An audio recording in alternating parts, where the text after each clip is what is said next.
একটা ধরে ফিকা মানুষ পানির মধ্যে নাম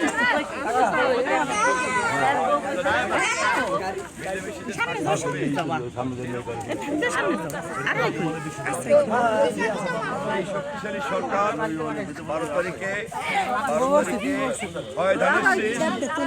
এর বাইরে যদি আমাকে সরকার গঠন করতে হয় তাহলে আসতে হলো দাঁড়িপাল্লা অথবা হাত পাখা। তাহলে এর মধ্যে কে শক্তিশালী সরকার পাবে?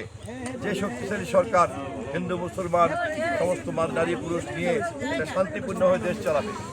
বিএনপি ছাড়া, ধানের ছাড়া, তারেক রহমান ছাড়া কিন্তু আর কোনো উপায় নেই আমাদের।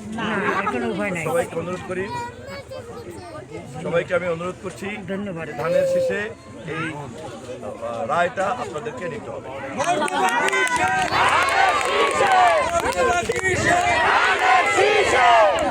আর এই সরকার